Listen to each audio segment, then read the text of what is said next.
মৃদুলদা, এই মুহূর্তে জাতীয় দলে মনবীর সিং ডাক পেয়েছিল, আর আপনার সামনে যখন আমরা দাঁড়িয়ে আছি মনবীর সিংয়ের কথা না বললেই নয়, একদম আপনার হাত ধরেই মনবীর সিংয়ের উঠে আসা। এখন প্রায় ভারতীয় ফুটবলের এবং মোহনবাগানের তারকা ফুটবলার মনবীর সিং, কিন্তু জাতীয় শিবিরে আবার মনবীরের চোট। অতীতেও আমরা দেখেছি মেন ফুটবলার যখনই জাতীয় শিবিরে গেছে চোট পেয়ে ফিরেছে।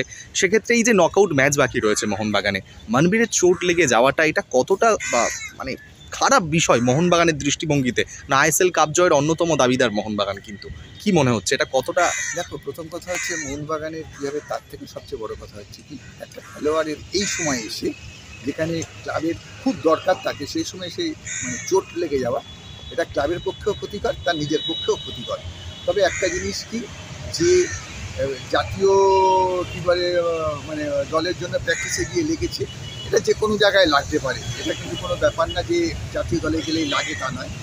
তবে হ্যাঁ, এই লেগে যাওয়াটা কিন্তু সবসময় একটা প্লেয়ারের কাছে খুবই ক্ষতিকারক।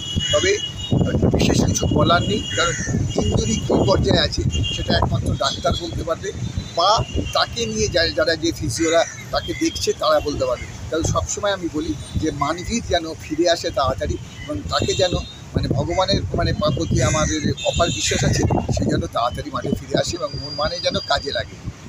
মৃদুলদা, কতটা ভালো লাগে আপনার কাছে যখন যে ছেলেগুলো একটা সময় সবে ফুটবল খেলতে এসেছিল তাদেরকে আপনি প্রতিষ্ঠা দিয়েছেন ময়দানে, আজকে তারা তারকা আপনায়, কতটা আপনার কাছে এটা একটা কোচ হিসেবে সেই সন্তুষ্টর জায়গা? দেখো, আমার ইন্ডিয়া টিমে প্রচুর ছেলে আছে, যে থেকে আরম্ভ করে সবাই আমার হাত ধরে গেছে, মানভীরও রিসেন্টলি গেছে। তবে সবটাই আমি বলছি, দেখো আমরা হচ্ছে পথ নির্দেশক, আমরা পথ দেখাই খেলোয়াড়কে, কিন্তু খেলোয়াড় বড় হয় তার নিজের গুণে, বুঝেছো তো? এটার জন্য আমি কখনোই বলবো না যে আমার জন্য কোনো প্লেয়ার বড় হয়েছে, কখনোই না। তারা তাদের নিজের গুণে বড় হয়েছে, আমি তাদের বলতে চেয়েছি যেটা সেটা তারা মেনেছে, মেনে তাদের ভবিষ্যতের জন্য তাদের লাভ হয়েছে, তাদের ভবিষ্যতের জন্য লাভ হয়েছে তাদের। মৃদুলদা, শেষ প্রশ্ন, এবছর পরপর টানা দুটো ট্রফি জয়ের হাতছানি দিচ্ছে মোহনবাগানের কাছে। মোহনবাগান আইএসএল গত মরশুমে যেটা করতে পারিনি, হাওয়াসের মোহনবাগান, এখন মলিনার মোহনবাগান, কতটা সম্ভাবনা রয়েছে মোহনবাগানের? সম্পূর্ণ সম্ভাবনা রয়েছে।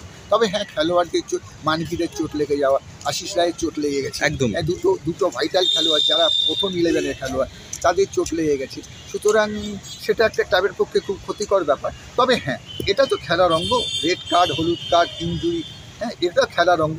কোচকে সেই জায়গায় মানিয়ে সেই প্লেয়ার সেই জায়গায় পূরণ করতে হবে, কারণ 11টা খেলোয়াড় দিয়ে টিম নয়, 20টা-25টা খেলোয়াড় দিয়ে টিম। সেখানে কোচকে তৈরি রাখতে হবে এমন একটা খেলোয়াড় যে মানভীরের জায়গা পূরণ না করতে পারলো, মানভীরের জায়গা সাবস্টিটিউট হিসেবে এসে দলকে সাহায্য করতে পারবে।